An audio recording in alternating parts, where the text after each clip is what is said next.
네, 히브리서 4장 12절부터 16절까지입니다. 히브리서 4장 12절부터 16절까지 네. 다섯 절인가요? 5절밖에 안 되니까 저희 그냥 한 목소리로 읽겠습니다. 하나님의 말씀은 살아있고 활력이 있어 좌우에 날 선 어떤 검보다도 예리하여 혼과 영과 및 관절과 골수를 찔러 쪼개기까지 하며 또 마음의 생각과 뜻을 판단하나니 지으신 것이 하나도 그 앞에 나타나지 않음이 없고 우리의 결산을 받으실 이의 눈앞에 만물이 벌거벗은 것 같이 드러나느니라.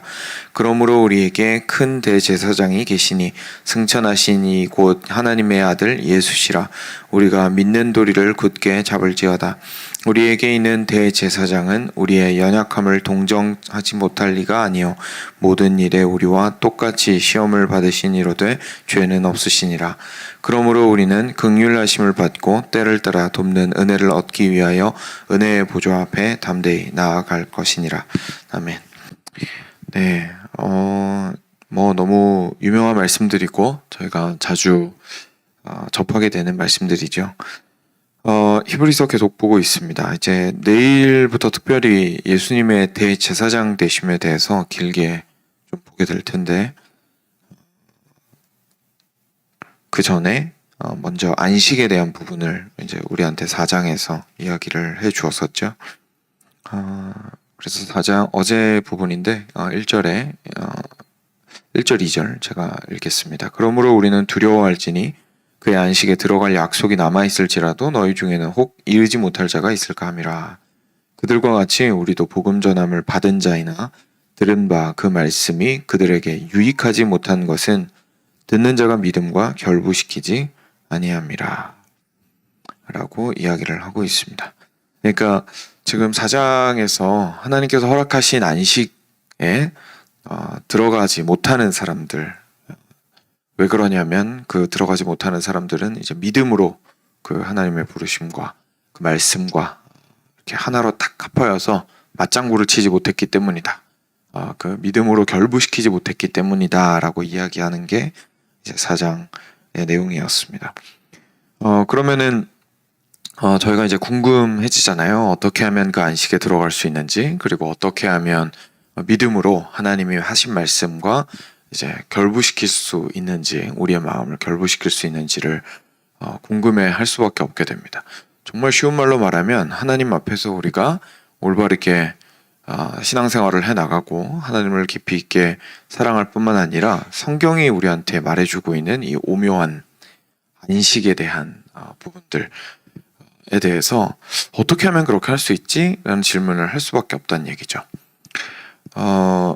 세상이 그냥 주는 편안함이라든지 아니면 세상이 우리에게 똑같이 말해주는 우리의 인생을 잘 살 수 있는 방법이라든지 이런 것들을 우리 기독교 안에서 찾는 사람도 있을 겁니다. 그냥 단지 다른 곳에서 찾을 수 있는데 여기가 조금 더 효과가 있겠거니 하고 여기서 똑같은 걸 찾을 수도 있겠죠.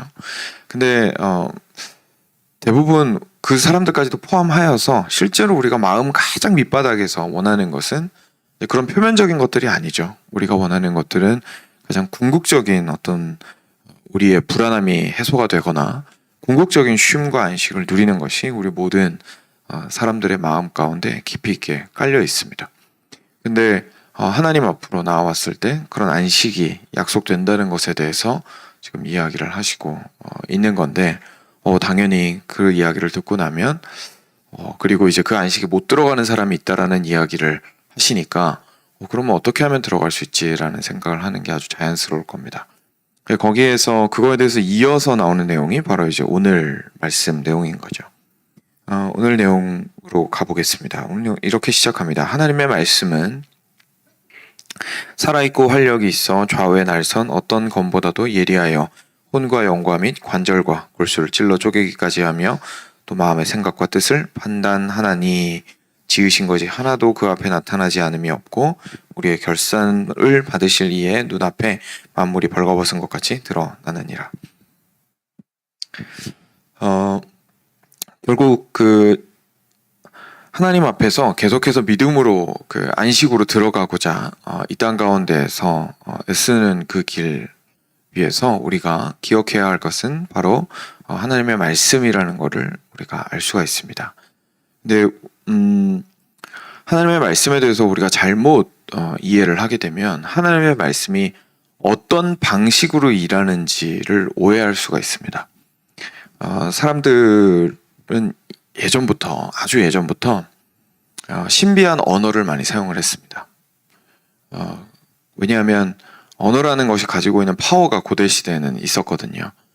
그래서 문자 같은 것도 결국은 이제 아주 고위층들의, 귀족들의 어떻게 보면 전유물이었고, 그리고 마술사라든지 이제 이런 사람들이 이제 그 영적인 권력을 가지고 사람들을 휘두르기 위해서 막 어려운 말, 알아듣기 힘든 말 이런 거 막 사용을 하게 되는 거죠. 그리고 참 아이러니하긴 하지만 가톨릭 같은 경우에도 원래 이제 라틴어를 사용을 했었는데 일종의 권력으로 작용을 할 수밖에 없습니다. 왜냐하면 백성들이 듣기에는 되게 뭐 있어 보이잖아요. 뭐 결국 사람이 쓰는 말인데 되게 있어 보이거든요. 그러니까 전혀 알아듣지 못하는 말로 예배를 집전을 쭉 한단 말이에요. 그러면은 이제 그 밑에 있는 사람들은 그 말이 뭔지 모르는데 그냥 듣고, 와, 그럼 뭐 하여간 대단한 얘기 하나 보다. 나같이 못난 사람은 못 알아듣겠거니 하고 이제 그냥 한두 시간 이제 버티다가 돌아가는 겁니다. 우리 그래도 하나님 앞에서 예배 드렸으니까 복 주시겠지 이러면서. 근데 이 모든 것들이 사실은 언어를 하나님께서 우리한테 주신 이유를 완전히 왜곡하고 있는 거죠. 하나님께서 말을 주신 건 결국은 뜻과 마음을 전달하시기 위해서입니다. 그렇죠? 그러니까 의미가 전달이 되어야 언어를 사용하는 데 의미가 있는 거지.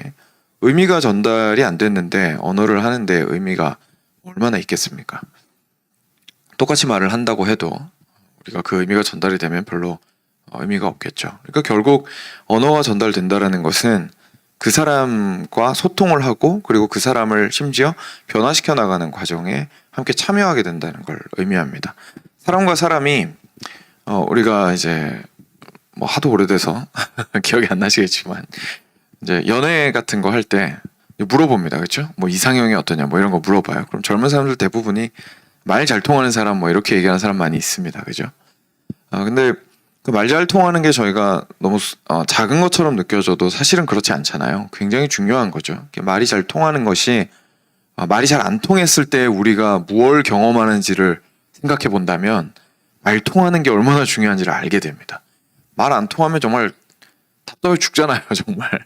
아니면 막 화가 머리끝까지 치밀어 오른다든지 상대방의 태도에 따라서 말이 안 통했을 때 우리가 생각보다 굉장히 큰 고통을 겪습니다. 그리고 말이 안 통하면 서로 일을 같이 할 수가 없어요. 같이 일을 하려면 같은 언어를 사용하면서 함께 협력을 할 수 있어야 되는데 협력이 불가능해집니다. 바벨탑 때 하나님께서 언어를 흐트러뜨리신 게 그냥 하신 게 아니었던 거죠. 협력할 수가 없거든요. 언어가 통하지 않으면. 이 언어에 대해서 저희가 너무 단순하게만 생각하고 이 언어가 실제로 우리 안에서 무슨 일을 하는지를 생각을 잘 못하게 되는 게 하나님 말씀 이해할 때도 영향이 있는 것 같아요. 앞서 말씀드린 그런 고대 시대에 언어가 가지고 있는 커뮤니케이션의 능력보다는 그냥 권력으로 작용하고 그냥 그 언어 자체가 가지고 있는 신비로움으로 사람들을 무섭게 만들고 이랬던 것처럼 하나님의 말씀을 우리도 그렇게 받아들일 때가 있는 거죠. 그러니까 이 말씀을 이해하려고 하는 게 아니라 이 말씀을 내 안으로 가지고 들어오려고 하는 게 아니라 말씀 자체가 선포되었다라는 것에 두려움을 느끼고 이해하고 하기보다는 그냥 그 말씀이 가지고 있는 힘에만 눌리는 경우들이 많이 있습니다. 그리고 그걸 이제 악용하는 경우도 많이 있죠. 우리 개신교 안에서도. 그렇기 때문에 그저 성도님들 뭘 알겠습니까? 위에서 이제 전하는 대로 밑에서 들으시는 거니까 이제 그런 방식으로 신앙생활을 하는데 우리가 익숙해져 있을 수 있습니다. 근데 오늘 말씀을 통해서 우리가 보게 되는 건 하나님께서 우리한테 다른 방식이 아니라 말씀으로 이 일을 하시는 이유가 있는 거예요. 하나님께서 말씀으로 이 일을 하시는 건 우리를 굉장히 존중하시는 겁니다. 왜냐하면 이해를 해야 되거든요. 우리의 영혼이, 우리의 마음과 생각이, 우리의 뜻이 자동적으로, 자생적으로 굴러가게 만들어져 있습니다.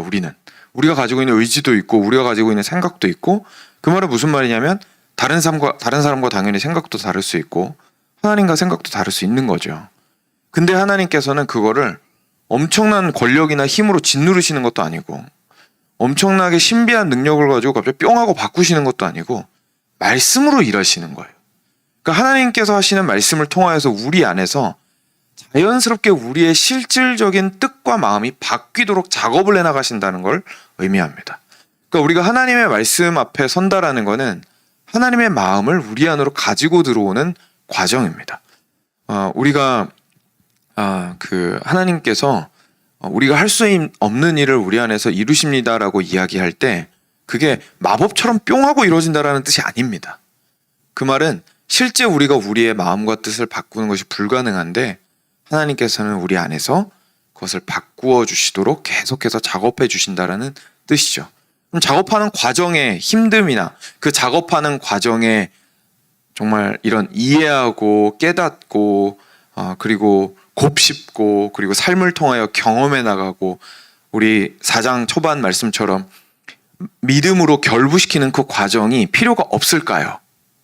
그게 아니라는 거죠. 이 싸움이 있다라는 얘기입니다. 말씀이 우리 안에 들어오면 싸우는 과정이 있다는 얘기입니다. 말씀이 우리 안에 들어와서 말씀의 날이 선 양날의 날이 잔뜩 선 검으로 우리를 쑥 하고 찌르고 들어왔을 때 그 안에는 아픔이 있습니다. 뒤집어짐이 있고 헤어짐이 있습니다. 헤집어짐이 있습니다. 그리고 고민해야 되고 막 불순종하고 싶어가지고 뒤로 돌아서고 씨름하는 과정들이 있다는 거죠. 그런데 우리는 그걸 통해서 알 수가 있어야 되는 거죠. 이 불편함이 하나님에게서 멀어지는 게 아니라 이 불편함이 있다는 것 자체가 내 안에서 말씀과 내 마음이 충돌하여서 작업이 되지고 있는 과정이라는 거예요. 그 피비린내 나는 전쟁터가 없이는 마지막에 평안이 올 수가 없다는 얘기입니다. 우리는 우리 안에서 싸움을 스스로 걸지 않습니다. 스스로 싸움을 걸지 않습니다. 우리는 외부에서 다른 사람의 마음이 언어를 통해서 들어오면 밀어냅니다. 그렇죠? 안 들으려고 아예 귀를 닫아버리거나 들어오면 싸워서 힘들어하다가 며칠 끙끙 앓다가 어떤 방식으로든 해결을 해서 일어납니다. 하나님께서 우리 마음에 들어오셔서 싸움을 거시는 거예요. 근데 믿는 자에게 싸움을 거시는 거기 때문에 우리 안에서 일어나는 싸움이 우리 스스로 밀어낸다고 해서 밀어지지가 않습니다. 그리고 밀어내면 그게 오히려 나를 생명이 아니라 안식이 아니라 더 큰 구렁텅이로 내려가게 만드는 길이죠. 하나님의 말씀이 우리한테 왔을 때에는 우리 안에서 작업을 시작하시고 그 날카로운 메스를 가지고 우리를 막 헤집어 놓으시기 시작하고 마음에 찔림이 있고 그리고 굉장히 구체적으로 삶 가운데에서 지적하시고 그리고 그 마음이 떠나지 않고 계속해서 어떻게 하면 이것을 올바르게 해결할 수 있을 것인가를 하나님 앞에서 올바르게 해결할 수 있을 것인가를 고민하게 하시는 겁니다. 그 작업이 절대로 내가 믿음이 아직 없어가지고 그게 아닙니다. 믿음을 만들어가는 과정이 모든 사람이 나이가 들고 신앙이 뭐 수십 년이 되었어도 신앙이 내 인생을 넘어서서 내 앞에 막 5대 6대째 우리 집안이 기독교 집안이어도 그 일은 모두에게 일어납니다. 하나님께서 그거를 안식으로 들어가는 작업으로 계속해서 삼으시는 거죠. 그렇기 때문에 사랑하는 여러분, 우리 안에서 말씀을 순종하기 어려워하는 것 자체가 문제가 아니라 그 안에서 지속적으로 싸워나가는 게 중요한 겁니다. 왜냐하면 그게 실제로 말씀이 우리 안에서 하는 일이기 때문에 그렇습니다. 그래서 단순하게 그냥 말씀이라는 어떤 힘이나 권력이나 신비로움 아래 내가 그냥 뿅 하고 어느 날 변화되거나 짓눌려가지고 나도 모르게 방향이 수정되는 것들을 기대하시는 것이 아니라 아주 진지하고 적극적으로 하나님의 말씀 안으로 뛰어드셔야죠. 하나님 말씀 안으로 뛰어들지 않으면 말씀이 우리 안으로 걸어 들어오지 않습니다. 실제로. 그렇기 때문에 말씀 안으로 들어가는 것에 우리는 참 부지런해야 합니다. 우리가 공부해야 된다라는 말을 할 때에 부담을 가지시는 분들이 많이 있는데 이해도 되고요. 우리가 뭐 즐거워서 공부한 적이 없었으니까요. 항상 공부는 어려운 거였죠. 그런데 이제 우리가 그리스도인으로서 그 공부해야 된다라는 표현을 좀 이런 측면에서 이해할 필요가 있습니다. 우리가 공부를 해야 되는 이유는 결국 말씀 안으로 뛰어들어서 말씀이 나한테 싸움 걸게 만드는 거예요. 말씀이 나한테 싸움을 걸게 만드는 겁니다. 그래서 그 공부하는 과정을 통하여서 그냥 단순하게 내가 앉아서 2시간 공부했다가 중요한 게 아니라 하나님의 말씀을 지속적으로 알아가는 과정들을 통하여서 하나님께서 그 말씀을 가지고 내 안에서 역사하실 수 있는 기회들을 계속해서 만들어 나가는 것이 우리 그리스도인이 반드시 공부해야 하는 이유입니다. 그렇지 않으면 우리는 우리 스스로, 아무도 우리한테 그렇게 말하지 않았는데도 우리 스스로 앞서 말씀드렸던 하나님의 말씀을 라틴어로 만들어버리는 거예요. 하나님은 사실 우리한테 알아들을 수 있게 말씀하고 계신데 내가 듣기 싫다고 난 그냥 못난 그 옛날 중세시대의 라틴어 예배를 드리던 밥 갈던 아저씨처럼 살겠습니다라고 말하는 거랑 똑같은 겁니다. 나는 그냥 무식한 채로 있겠습니다. 그게 난 편합니다. 라고 말하는 거랑 똑같은 거예요. 근데 하나님의 말씀 그렇게 작업하시지 않습니다. 그 상태에 있는데 하나님이 내 인생에서 역사하시지 않는다고 생각하는 건 이제 오해하는 거죠. 하나님의 말씀이 내 인생에서 어떻게 역사하시는지를 알지 못하면서 왜 하나님이 내 인생에 강권적으로 개입하시지 않느냐라고 불평하는 건 하나님이 어떤 방식으로 우리를 안식으로 끌고 가고자 하시는지를 이해하지 못한 겁니다. 하나님은 아주 편안함을 그냥 갑자기 선물로 딱 주신 다음에 내가 널 사랑하노라라고 말씀하시는 게 아니라 내가 널 너무 사랑하니까 이 모든 길들을 나와 함께 걸으며 우리 싸워 이기자. 우리 그 안식을 향해 가는 길 가운데에 기쁨이 있고 그리고 종국에는 우리는 반드시 그 안식에 도착한다. 그러니까 우리 포기하지 말고 계속 가자라고 이야기하시는 겁니다. 이것이 우리가 말씀 안에 거해야 하는 너무나 중요한 이유입니다. 말씀을 아직까지 이런 경험이 없으시다면 이제 더 말씀 안으로 깊이 있게 들어오시는 것들이 많이 필요합니다. 설교를 그러니까 이런 거죠. 저희가 이제 뭐 미국도 그렇지만 한국에 이제 강연이 굉장히 많아졌잖아요. 그러니까 미국에서 그 테즈 강연 유명해지면서 한국에서 뭐 세바시 강연도 있고 뭐 여러 가지 이제 유명한 강연들이 많아지고 우리 크리스천 그 서클 안에서도 뭐죠? 하여간 뭐 유튜브에도 영상도 많이 있던데 한국 그 기독교 TV나 이런 데서 이야기를 많이 하는 사람 그 이야기를 하는 프로그램들이 많이 있습니다. 근데 그 말을 듣고 안 듣고는 우리 마음입니다. 그렇죠? 그러니까 일주일에 한 번 들어도 되고 너무 그게 좋아서 매일 들어도 되고 같은 말 매일 들어도 되고 다른 거 맨날 틀어놓고 그냥 살아도 되고 근데 삶이 바빠서 안 듣다가 한 달에 한 번 들어도 전혀 상관없습니다. 그러니까 그것을 지혜로운 말들이 거기에 가득하지만 그거 안 듣는다고 해서 우리가 뭐 굉장한 큰 문제 발생하는 건 아니거든요. 근데 우리가 말씀을 그렇게 생각할 수가 있는 거죠. 그러니까 내 인생은 그냥 내가 알아서 살아가는 건데 거기에서 그래도 좀 좋은 말씀을 듣기 위해서 뭐 2주에 한 번, 한 달에 한 번이라도 내가 좋은 말씀을 듣겠다라고 생각을 할 수 있다는 겁니다. 근데 사실 성경은 그렇게 이야기하고 있지 않습니다. 하나님의 말씀을 따라서 사는 삶은 우리가 반드시 그 길을 따라가야 하는 길이고 그러려면 결국 매일 주님의 말씀 앞에 나와야 됩니다. 그렇기 때문에 그래서 큐티가 중요한 거죠. 큐티라는 이름 때문에 큐티가 중요한 게 아니고 큐티 책을 샀으니까 큐티가 중요한 게 아니고 하나님과 말씀으로 동행하기 위해서 아침 묵상이 중요한 것이고 그리고 주일 예배가 그런 의미에서도 중요한 것이죠. 하나님의 말씀이 이렇게 나의 영혼을 수술하실 수 있도록 나 자신을 그 앞으로 내어놓는 작업이 결국은 주일날 주님 앞으로 나오는 과정인 겁니다. 뭐 금요 예배도 마찬가지일 거고요. 그래서 하나님의 말씀을 사모한다라는 것이 좀 다르게 다가오셨으면 좋겠습니다. 하나님의 말씀을 사모한다는 것은 단순히 그냥 신비하고 놀라운 말씀이 선포되는 것을 보고 싶습니다라는 걸 의미하는 게 아니라 저는 하나님을 만나고 싶습니다. 그리고 하나님을 만남을 통해서 내가 변화되고 싶습니다. 그리고 내가 변화되는 그 과정이 힘든 거 제가 알고 있습니다. 그럼에도 불구하고 제가 그것이 너무나 귀한 것이기에 제가 편한 것보다 주님 앞에서 내 마음이 오히려 뒤집어지는 것이 훨씬 더 귀한 안식을 향한 길이기에 제가 나옵니다라는 사실상의 고백인 겁니다. 그래서 그런 마음으로 우리가 하나님의 말씀 앞으로 계속해서 나오기를 원합니다. 대제사장 관련된 부분은 내일부터 계속 저희가 좀 보게 될 테니까 오늘은 여기까지만 함께 묵상을 좀 해보도록 하겠습니다. 같이 기도하겠습니다. 시간